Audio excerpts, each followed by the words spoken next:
2023 wasn't a good year for the Carolina Panthers, but I'm trying to make 2024 a better one for myself. Get started on your resolutions with Factor so you're ready for the new year.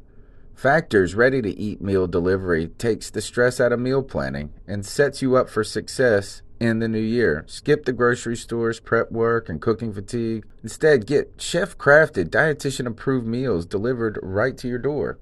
With over 35 meals to choose from per week, including keto options, calorie smart, vegan plus veggie, and more, plus over 55 weekly add-ons, you'll have a ton of nutritious and flavorful options to kickstart your resolutions. Skip that overpriced takeout trap. Factor is cheaper and way more delicious than takeout.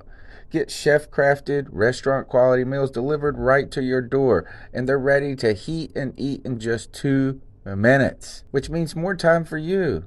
Head to factormeals.com/C350 and use the promo code C350 to get 50% off. That's code C350 at factormeals.com/C350 to get 50% off.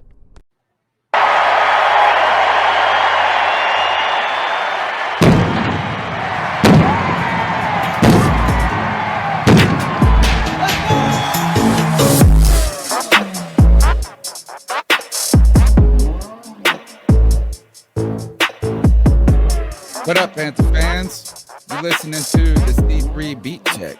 That's right, it's the BeatCheck, where we mic up, we put a mic on the ground, see what's going down in Carolina. I don't know, I just said that off the top of my head, but it sounds silly now that I think about it. But each and every week, we're trying to grab a beat writer to hang out with and get the inside scoop. Sadly, tonight, we had a cancelization. After a movement, after shuffling the schedule, I shuffled the schedule, got somebody to move because we double booked, and then the person we booked didn't make it. But it's okay because we got some cool things to talk about tonight. Despite the loss of the beat reporter, we actually have some interesting news, and that is we learned and heard from CJ Henderson today in his first press conference, and I gotta say, whew, tough. I don't know. It's tough. But anyway, CK, we just got out of the lab, bro. We were in the lab filming a new little piece we put together, whipped up together on the fly, and I think it's going to be a hit. Yeah, Tony Dunn, listen, we are excited to continue to put together these new shows. We think that they're going to be a lot of fun. We already have a ton of Panther faithful in the chat room. These Wednesday nights, we're going to check the Panthers beat on the C3 BeatCheck. That's what this show is for. We're going to have a bunch of people. As you've already seen that we've been doing, we've had Joe Person. We're going to be getting a lot of people on this show to really tell us what they think about the Carolina Panthers, what goes into some of the questions that they ask to different players. And, we had a last-minute cancellation, but it'll be all right. The C3 BeatCheck is going to continue on. We're going to talk a little bit about CJ Henderson. And, what a first interview, right? Even though we didn't really say that much, I feel like there's still a ton to say about the interview and just a ton to talk about overall, Tony. I think that might be the last interview you ever hear from CJ. And what I mean by that is I don't feel like he is going to be a dude that is begging for the mic, nor someone who the team is going to be hoping to trot out to the mic. And unless you're just a beat reporter who's trying to make fun of somebody who don't like to talk to reporters, then and Jay Stubbs got me shook. Jay Stubbs got me right. shook. But anyway, unless you're a beat reporter who is just trying to get somebody to say something, he doesn't even say enough to say something stupid. He just repeats the question back to you. In many ways. Anyway, CJ Henderson, the storyline, let's start with him, is that we heard that when the Panthers made the trade, they traded Dan Arnold. We started looking into the CJ Henderson talk because of such a highly touted prospect. Many questions were asked and surfaced about why the Jacksonville Jaguars would move on from him. And he was even asked from that why was he moved on so quickly from by the Jacksonville Jaguars? And he Guess basically who asked said, him, by the way? yeah, No David shocker Newton. there. Mr. Uncouth himself. Well, I mean, actually, I think is that I do think somebody should have asked him, with all the discussion floating around about the Urban Meyer and Charlie Strong going to your house to make sure you're getting on the right track. What's to be made of that? Is there anything to this, or is this, fans and media dousing fires on something to get a storyline? I think that would be a fair question to ask and let him control the narrative. The problem is that he absolutely looked like he needed a hug. Yeah, he looked like he had just been traded or something. Again, I sort of think that's just his personality, to be honest, Tony. I mean, I don't know a whole lot about this guy. He definitely seems like he has a somber kind of personality, but somber. Yes. Yeah, I mean, really, the dude was just like a sad fellow. Like, I felt like he was, if he had more creativity, I would say he should be like a blues singer at this point, man. Good God. I mean, I even sort of got some James Bradbury vibes from him. I mean, in the same fact that James Bradbury wasn't ever much of a talker, but I don't know, man. And then again, seeing this kind of interview and seeing him look, ostensibly bored, it doesn't lend very well to the notion that he just doesn't love football. And again, these are all rumors that no one can. It doesn't lend to the notion that he does love football either. Yeah, there was nothing in that. In fact, I felt like it was like, can someone check to see if he has a pulse? Felipe in the chat says serial killer, silent killer.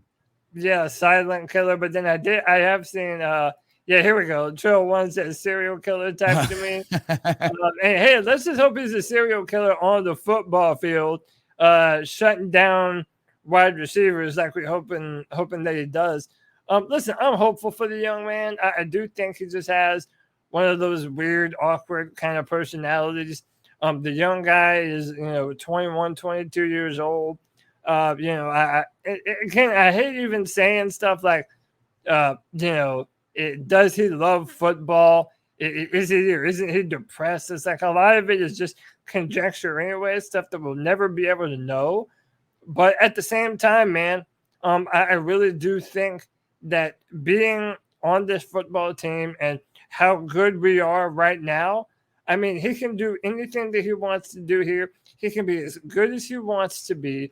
CJ Henderson is in an environment that should help uplift him as a football player. And I think this might be just what the doctor ordered from him. Dante Jackson apparently had already said that he's been very inquisitive.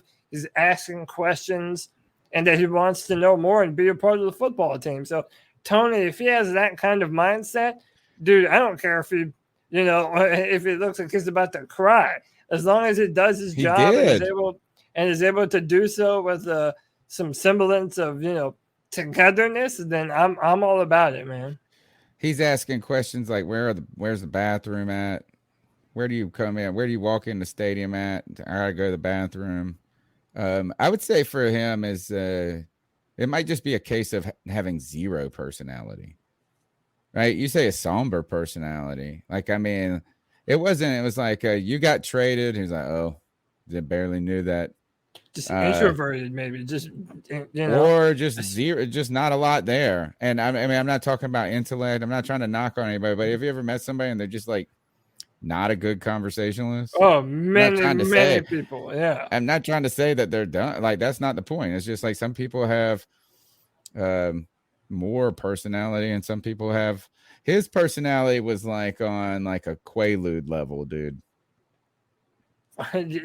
I mean, it was like you can't get that's the guy that you want to like land the plane for you in a disaster zone. Like, everybody else is freaking out, and this dude's just like, I bet he has a really low resting heart rate. Yeah, he's just super calm at all times. Hey man, again, dude, I'm happy to have him. I think he's in a good position here now. Hopefully, because of him, this offense is just going to be able to pick up where it left off and keep on chugging. Shout out to 89J Subs for the 199. It says, to be fair, he answered the question all the right way. So yeah. He also has a great way of answering questions, is like whatever the lead they gave him to the question, because Charlotte media is so nice, right? Charlotte media is just nice. And I don't think they should be mean to this guy, like on purpose or anything. But the hardest question, again, was asked by David Newton. And it was just like, why do you think they moved on from you so quickly? And that's barely even a hard question. But everybody else, Jonathan Alexander, Joseph Person, all the people started their question with a leading point. Like, so how excited are you about coming from an 0-3 team to a 3-0 team? It's got to be refreshing to come to such a great defense or something like they gave. And so he'd just be like, yes, refreshing to be on a new team. I think I get a fresh start. So look, is that, I think one of the things that's funny about it is that we're more excited for him to be here than he is. Yeah, by a lot. At least so it would seem, you know. I feel like he's one of those guys that's like, you want to go to like the best steakhouse, to be like, sure. You want to go to McDonald's. And again, listen, I've known a lot of people like this in my life that just they're introverted people, man. And he's not necessarily that. And well, introverted also just means that you have a good person. You have a personality. It's just hidden. This one just seemed like no. It was like just nothing. It was just. I mean, I'm not saying it was just like it was zero. It was just. It's like really. It's like. And you know what else I think it is, Tony? I think cornerbacks are traditionally known as like the loud, yappy, getting into fight type of position on the football team, and the fact that he is just so completely opposite of that, you know, it's noticeable. So I do. Yeah, you're right. And, you know, just you don't have to, you know, like they always talk about like how leadership displays, like just because you're in front of the mic all the time wanting attention doesn't mean you're a good leader. Right. Some people do it through, like you said, James Bradbury is a great example of that. I think that Taylor Moton was kind of a little bit like that. And even another person that was very big like this to me was K1 Short. Arguably, Shaq Thompson was like this in the beginning. Not to this level, though, to where it just looked like, man, I don't even, it was like, just give this dude a hug. It's time to be happy. You're on a 3-0 team. The one thing that did stick out to me is that Matt Rule recently said, we just want a bunch of dogs and alpha players. And, you know, who was he talking about that plays like that? JC or something like this. And I was like, man, this guy might be, I don't know if that's him. You know, like, you better be listening to some Rage Against the Machine. He's going to have to get him, some people going to pumped up. Dante Jackson is going to be his, like, personal cheerleader. That's what it's going to have to be. He might have to be. I tell you what. Let's move around the beat. How about this? Since we don't have an interview tonight, let's check out what's being said on the streets. If you got a cat scratch reader, Uter,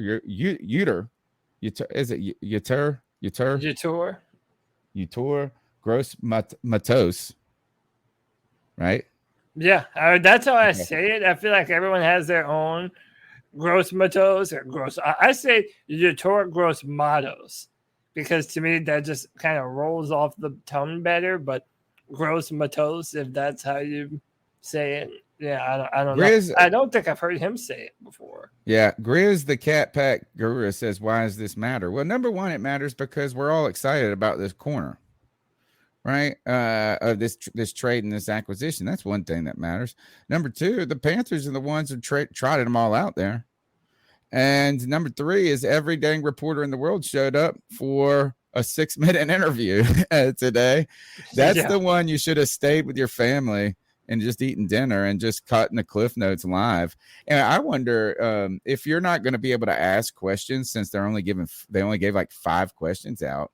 I'd rather just be zooming into this joint. Maybe a lot of them were. Why does it matter? Another reason is It doesn't in one sense, is that somebody's personality and their play are not causal all the time. Sometimes it could be corollary. But as fans, I feel like all the time we're trying to get to know players. Like we want to know inside workings of who these people are. And the irony is that sometimes when we get to know them, we don't like them. And not like, so for instance, Cam's like this is like, I love Cam, but as people get to know Cam Newton, some people decide they wish they wouldn't have. So they're like, I wish he would just say what he was supposed to say.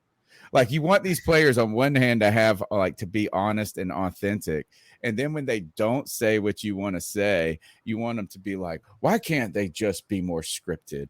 Or another one I think would be a good example of a past player is Eric Reed. We want to get to know players all the time. And then when you get to know this player and he is outspoken politically, he is, very vocal at press conferences at all of this point about what he wants to talk about. And then guess what? The fans circle back and they say, why didn't you just stick to football? So we want to get to know him till we get to know that we didn't want to know him. And CJ Henderson, I don't know what category he's in on this one, but we're excited and we need, there's a lot of buzz coming around in here of how this could lend towards a long-term, building of this secondary. So I think that we are fueling the questions because our optimism, our interest about the future is at stake. All right. So as we continue to go around, they're reporting Grossman to YGM and John Miller limited in practice today, but that means they were practicing. So John Miller, who has gotten beat like a drum on this offensive line a lot, I guess we need him no matter what, particularly because who we lose? Eflin. It says they were limited. According to Joe Person, YGM limited ankle. CJ Henderson full participant. The other thing that's has been moving around and moving and shaking on the beat is Tim Jenkins did a breakdown of Sam Darnold. Chris Jenkins? No. Oh, no, you mean Tim Jenkins. Our friend. We do know Tim. Yeah, both of our friends. Yeah, we have a lot of Jenkins friends. Yeah, we really do. The stinking Jenkins. No, Tim Jenkins, if you can check out his YouTube channel, you can find his work. He is the founder of Jenkins Elite Football. You can find his channel is hold on, let me give you the name so I don't mess it up. Because it's All Things Quarterback, hosted by Tim Jenkins.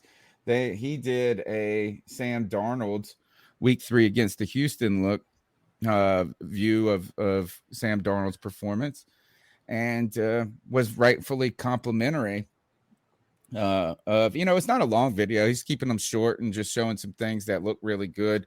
But that pass, one of the ones that he highlighted, I love when the things that give you the eyeball test prove to people who know what they're looking at.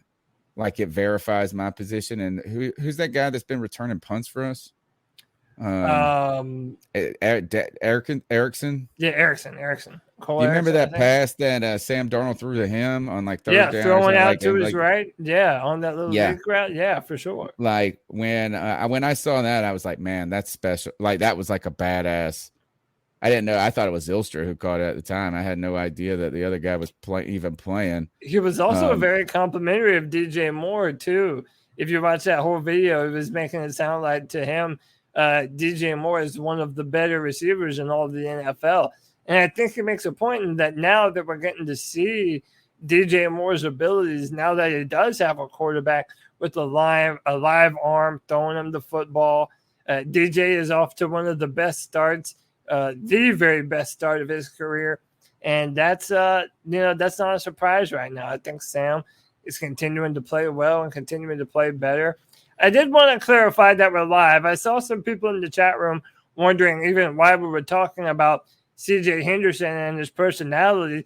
Listen, this is one of the talks of Panther Nation right now, especially considering the rumors around this young man and whether or not he loves football. I'm not judging a person based off of who he is on just one measly interview. None of us know the dude. But if they already have this narrative around him that he's not very interested in playing football, once upon a time he even considered retiring from football, even though he's only been in the NFL 1 year. I mean, this is the stuff that's on everybody's mind. So we're not just blowing this into a story where there isn't one.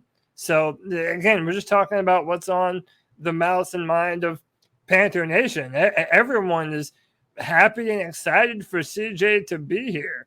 And we want him to be as successful as he can be. And frankly, we're all hoping that he's going to be able to come in and substitute for JC Horn, who's been absolutely shut down. So, or shutting people down. So we're happy for CJ, and we're hoping that the Carolina Panthers are the best thing to happen to his career. You'll love to hear this. If we turn to the Athletic right now on the beat is Panthers. This is Joe Person. Panthers still can be a playoff team, but need a better plan for Christian McCaffrey. Last night, the debate got heated on the C3 Panthers podcast about the usage of Christian McCaffrey and how much we should be protecting them. Panthers also, this is according to Joe Person, Panthers also lost Justin Burris against the Texans. They lost JC Horn, and he goes on to say that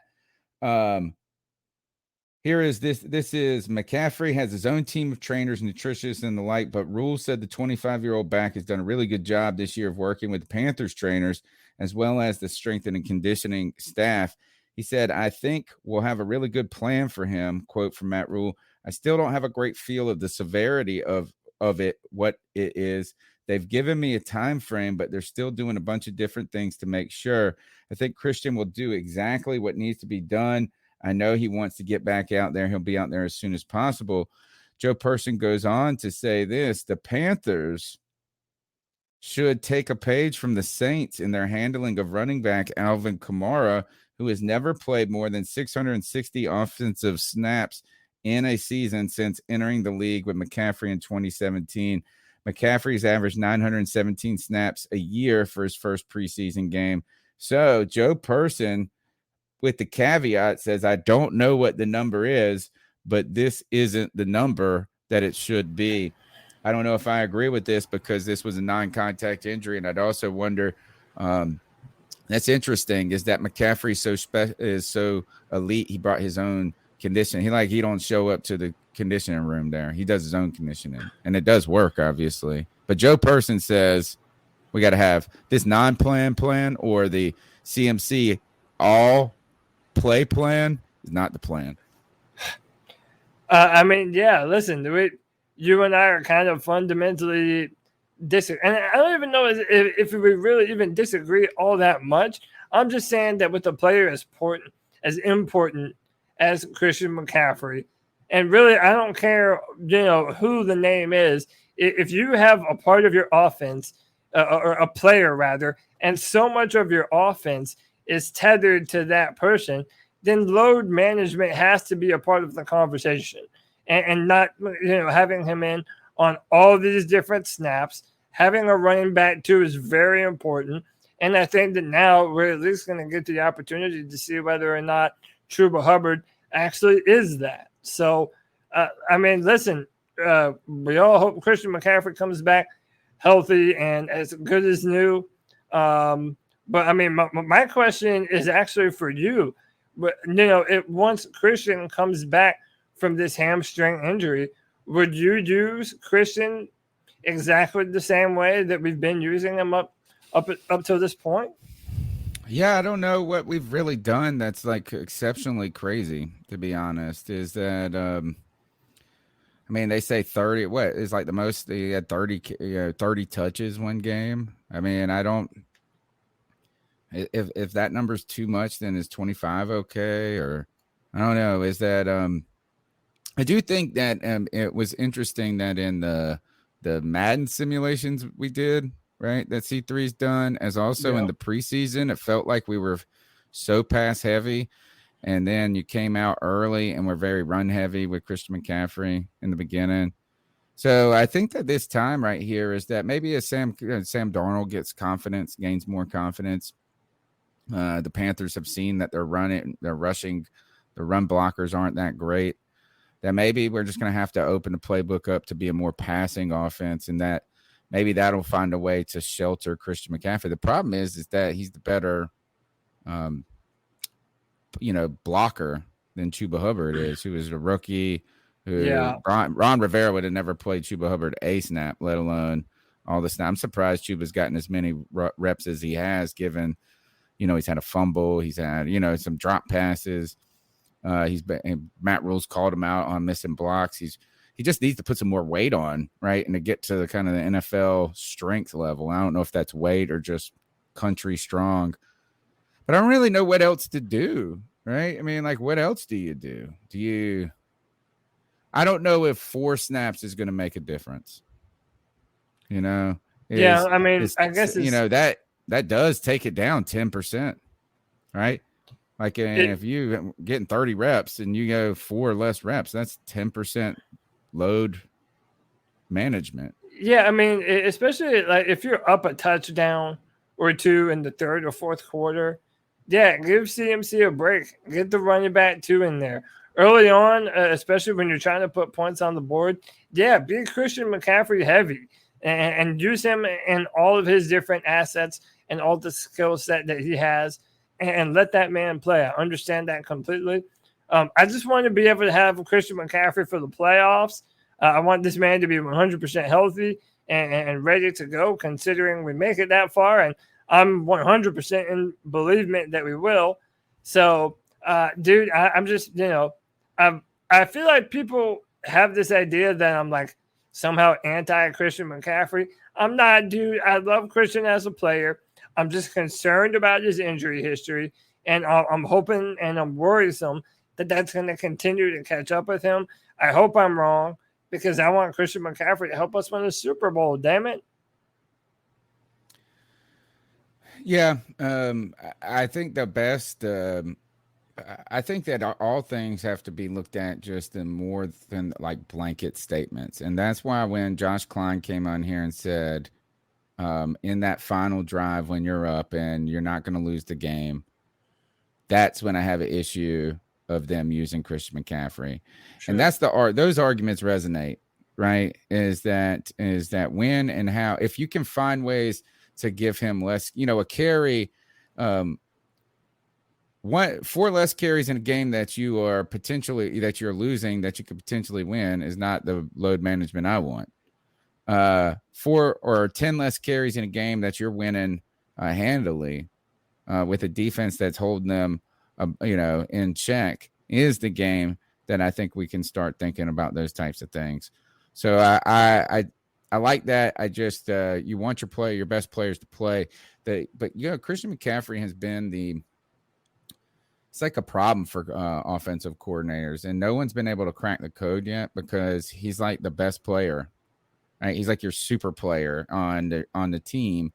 And so no offensive coordinator wants to take the guy off the field. Every single one of them has said, we got to try to get a rotation in. Every single offensive coordinator we have had has said, we got to do this. We got to make sure we're doing the right things to protect our player. And then everybody just trots them out every play. Yeah, they say it, but they have no real intention of sticking with it.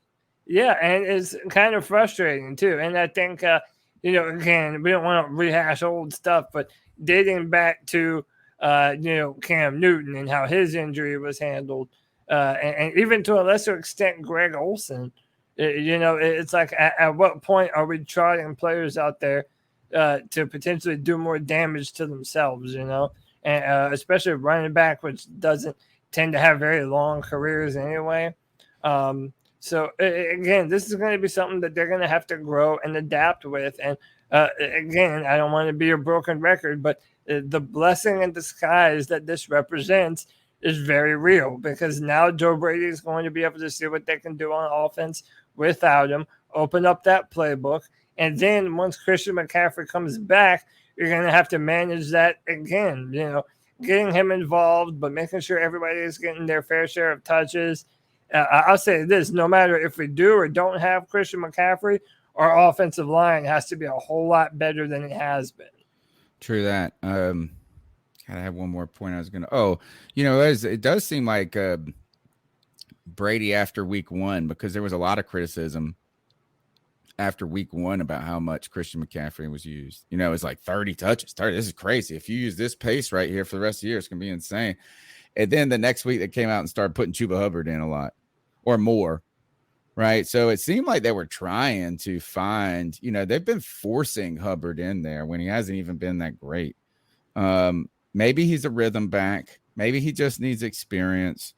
I heard someone talking about that he's playing too fast, potentially, Hubbard. And, is that he's trying so hard to make a play. That's why he's dropping the ball.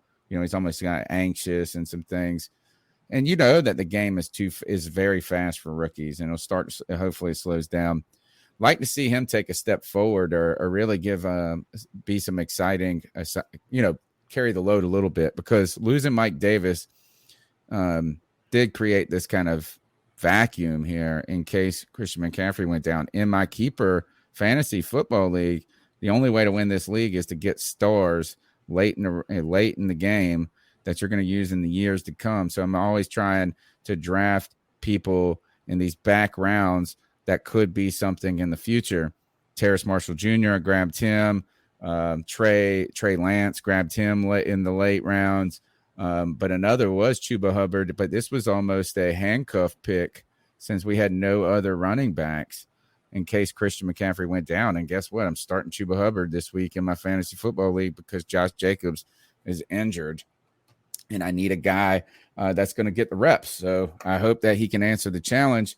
I don't know if I'm that worried about Dallas when it comes to their defense. I feel like all of a sudden their defense, now they did hold the Chargers pretty well. They did. The Bucks, they had a shootout with the Bucks. Philly, I don't know what to make of them really. Is that they could barely beat Atlanta. Yeah, and apparently the Cowboys have a very good record against division opponents, especially under Dak Prescott too. So I don't think that matchup on Monday night tells us a ton about the Dallas Cowboys. Going back to Chuba Hubbard, listen, Tony, how cool would it be if we had Christian McCaffrey and we knew that we had a serviceable young RB number 2? I've always been a big proponent of never fully judging a player off of their rookie season, because there have been a number of cases where sometimes players will go the first 2 or 3 years, without doing much in their career, and then to find that spark that ultimately turns it on. Hopefully it won't be that long for Chuba. I think he has some rookie growing pains, but listen, if you've seen the man and his college highlights and what he was able to do at Oklahoma State, the man is a powerful runner. He doesn't typically go down at first contact, and he needs to get better catching passes. But I think that he couldn't get that fourth. I was pissed, man. He couldn't get that 4th down conversion in the Houston game, and you got to wonder why they didn't put the bigger back in Royce Freeman in that spot. But the offensive line, I felt like, created a big hole on 4th and 1. And now the Texans, it could have been, I would love to hear from an offensive lineman or someone who knew more about the technique of football and like what you're trying to accomplish in those situations, because to me, it looked like, hey, the offensive line pushed all the frontline defenders of the Texans right, and they created this gap. Now the Texans did a great job. The linebackers did a great job of funneling into this gap. Like 2 guys come in there to meet Hubbard. So he's trying to, at that point, you're trying to gain a head of steam and bring contact to those guys and win the contact battle, I would think is how it goes. He wasn't able to do that. And he's like you said, he's a strong runner, but that was at the collegiate level. At this level, that country strong, that NFL strong is, might take a little time to get there. But like you said, of not judging a player too early. Yeah, I don't want to. I think the Panthers have shown their commitment to this kid a lot. I'm not used to a squad that a coaching staff that does this, that went and draft their guys and believes in them so much they're going to keep putting them in no matter what. right? Is like the coaching staff we're used to is a guy that drafts people and then doesn't ever put them in. They put them in, they don't do well, and they never put them in again. But what happened to guys like, I mean, if we don't judge someone by their first year, like, what about Jordan Scarlett? Where the heck is that dude at? Like, I mean, I always felt like we gave up on him too easy. I wanted to see more from him, and we never got the opportunity to do so. So, again, we can go back to, what was your man's name? Cameron Artis-Payne. Yeah, who, you have always felt never got his fair shake either. So, yeah, I don't know, man. I'm just hoping that Chuba is able to take that next step, man. I know everyone wants all of our rookies to come out and be an all-star right away, and that's just, it's not true for everyone. But Chuba has a really good opportunity in front of him now here, doesn't he? An opportunity. Well, you gotta. These are the moments, man, that make stars in the NFL, right? Is that for instance, like Jordan Scarlett was given one training camp in like one game to prove himself, and he was like a 4th round pick. Imagine being an undrafted kid. Like, you get like 3 plays. Like, that's where you got to give the credit to the Zylstras and guys like this. Somehow they've made an impression in such a small sample set. Damiere Byrd is, again, another guy like this. This kid makes it on every team he goes to, right? The Panthers gave him shots. He made it. Patriots gave him shots. He made it. Bears gave him shots, made it, right? Like, I mean, he's just everywhere. Now, he doesn't stick with anybody too long because he's always the bubble player, but the opportunity the window's so small. And right now, Hubbard got a window that someone opened it for him bigger than it was supposed to be open right now. Like, you can either climb through or fall out, and he needs to climb through that window, because really he thought he's going to be sitting a whole year behind Christian McCaffrey getting 99% of the snaps. I ain't got to do squat till next year. Yeah, really. So, I mean, listen, we're going to need him too, big time, in these next few weeks. All right, if you go over to Cat Crave right now, the story up by Dean Jones. Dean Jones doing good work at Cat Crave. They have brought back a lot of content under his leadership, editorial leadership. I tell you, though, Dean Jones loves the dang list story. I hate a list story. You got to click with the next page, the next page, the next page. But here is 4 ways that the Carolina Panthers quarterback Sam Darnold can hurt the Cowboys in week 1. I guess this would be number 1. Sam Darnold must get Robbie Anderson involved. Right. We in our little upcoming video that you guys will see have had a conversation about DJ Moore versus CD Lamb. And right now these guys are both slated to the prop bets for CD Lamb 79.5 yards receiving, and Robbie Anderson, DJ Moore 78.5 receiving yards. Both of these guys are slated by the bookies to get the most action. Robbie Anderson, who got a ton of action last year, who became a possession receiver with a quarterback that couldn't throw downfield, has kind of fallen back into his role of the deep threat guy, and of getting 2 or 3 catches a game. He's going to get big yards maybe on one of those catches if they connect. But right now, Sam Darnold and Robbie Anderson have not been able to connect downfield all that much, and it seems like the rapport is more so with DJ Moore with Moore. So right now is Dean Jones is saying it's time to diversify this offense, particularly in the wake of Christian McCaffrey. I would guess he's going to say something to that effect there. So that's number 1 way. Number 2, must trust his tight ends, and that trust is going to be a lot of don't be trembling. Make them be trembling. Tommy Trembling going to get a big opportunity. The next one is that Sam Darnold must use his athleticism. Going back, one of the big plays that kind of stunk was that big run that he had that was called back, a 38-yard run. That was really going to put a dagger in the Texans a little bit earlier. So you use that athleticism. His off-platform throws have been pretty good. And the last one is Sam Darnold must avoid silly mistakes. Out of those 4, Robbie Anderson getting involved, avoiding silly mistakes, getting trusting in your tight ends, and using your athleticism. What speaks to you out of that list? I really like using the athleticism. Right now, I do believe Sam Darnold is actually tied for the most rushing touchdowns in the NFL right now, which is a weird stat in and of itself. But listen, people forget that Sam Darnold is 6'4", 220 plus pounds, and he is an athletic quarterback. And, especially in goal line scenarios where you're able to have the threat of the quarterback run, it just makes the offense all the more dynamic. I really do think getting Sam more involved in the run game, especially now that we don't have Christian McCaffrey out there, that might be what this offense needs, especially when the offensive line isn't playing so well.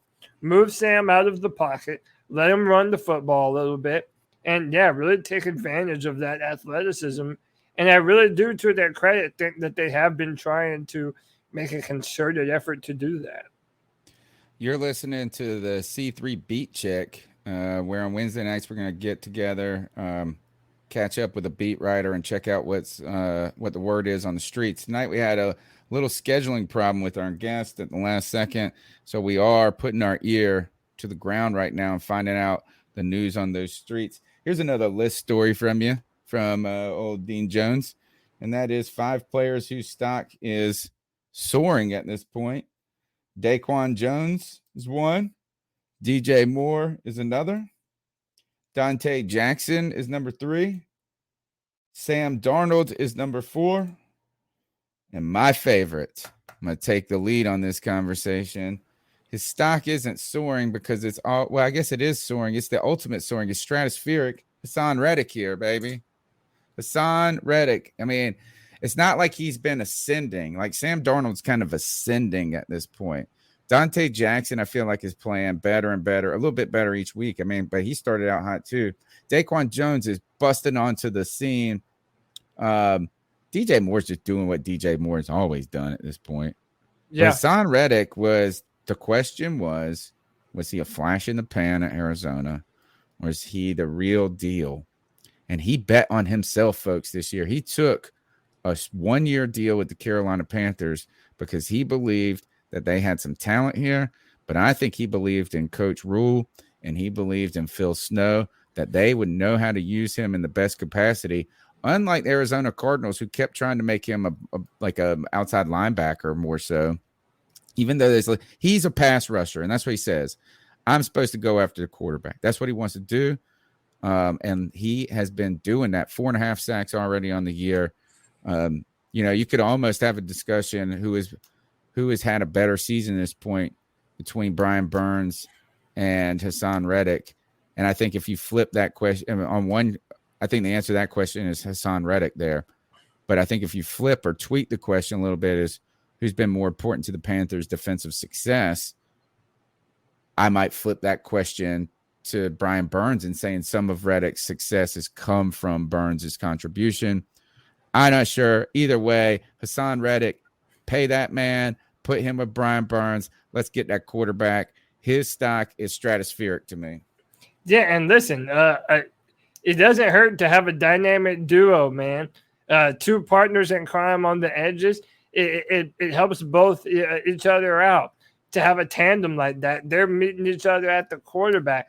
I think it's not a coincidence that Brian Burns is off to his best start after he has Hassan Reddick join him this year, and now he's on the other side of the line. I think a lot of their success this season is inevitably tied to one another. And I really do feel like Hassan Reddick is a perfect fit on our football team. Fast, athletic, aggressive, and I think Brian Burns continues to take that next step.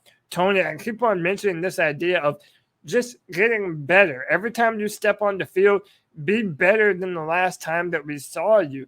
And just looking at the film from all the players that we're talking about, year after year, you see them add more moves to their arsenal, step it up a little bit further every time. Brian Burns looks to be an absolute superstar in the making. And Hassan Reddick is going to play a large part in that happening. And yeah, I do agree with you. I would love to see Hassan Reddick come back on another deal. Man, between him and Dante, DJ Moore, Brian Burns, a lot of guys. We're going to have some people to pay to this offseason. A lot of paychecks to cut. Right. Yep. The accounting department. We're gonna have to bring in the dang cap guy from the Saints to help us figure out how to do this. I think Brian Burns is Brian Burns is pivotal.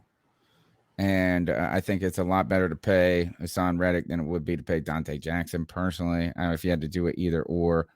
And then DJ Moore is pretty critical at this moment, given how much we've used him, right? Is that you could say that receivers may be more easily replaced in certain positions. But right now it's hard to replace the productivity and the reliability of DJ Moore. If he could get into the end zone a little bit more, that would be amazing. Sure. Right now, I think that's about all the stories on the beat, Cody, that are worth talking about. I did want to plug the show. I think I'm gonna throw it up tonight. Yeah, do it.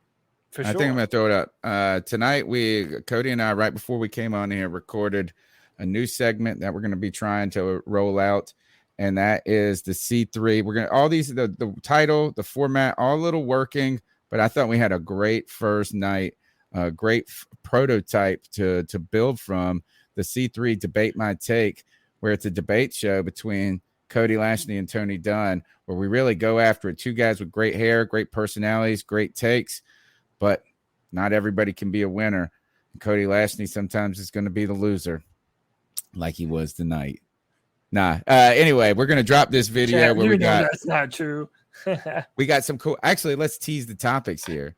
Sure. This is what we debated tonight. We had who's going to have a bigger game, DJ Moore or CD Lamb. What was next on the docket? Ooh, I like this next one. This was a comeback player of the year, Sam Darnold or Dak Prescott. Yeah, that was a fun one, man. That was a fun one. Then we went after and we debated what the best bet or what the bet was to place on the Panthers, 4.5 dogs and over under at 50.5. And then the last segment was, help me out. Oh, this was a fun one too. It was who should not be ranked ahead of the Panthers? The San Francisco 49ers, the Las Vegas Raiders, or the Denver Broncos. And we all had our unique take on who that should be. So you guys look out for C3 Debate My Take. That I'm going to drop it right after this. Man, I appreciate everybody in the chat room. How about this? Is 80 people up in here right away on short notice. And every time I can move the dang show to 8 to 9 to 7:30. These mugs, they're reliable. They're like DJ Moore, reliable in the chat, man. I love their support. And you know who else is reliable? My co-host, Cody Lashney. Thanks for hanging out with me, my man. Man, I love it, man, hanging out with you and these awesome Panther fans in the YouTube chat, man. Dude, I live for this. The Panthers have never been better than they are right now. Hit that like button if you haven't done so already, like my man Panther Rule says. And, yeah, find me on Twitter at CodyLac, CodyLac. And, keep your eyes peeled to the channel for the C3 Debate My Take coming to your eyes here shortly.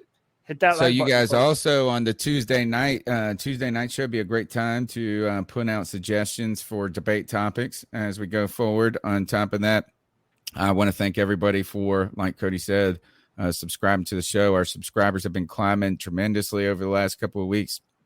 We can get bigger though, folks. So I know it's a small. All you got to do is hit subscribe. It's free today and it's free tomorrow. It doesn't cost you anything. We're all also on an audio version of this podcast on iTunes, TuneIn, Stitcher, and you can always find us on Twitter. I'm at cat_chronicles. Cody, you're at? Yeah, at CodyLac, CodyLac. Hit me up. And there's a great conversation going on in Discord at all times. You guys make sure you check that out. Don't forget the flagship show is on Tuesday night at 9 p.m. C3 Panthers podcast. The Friday free-for-all show led by Cody Lashney and an amazing group of Panther fans. that always show up and always For keep sure. pounding. And then this week, we're going to have a dope ass post game show when we whoop those damn Cowboys ass. I'm telling you. Love it, man. I love it.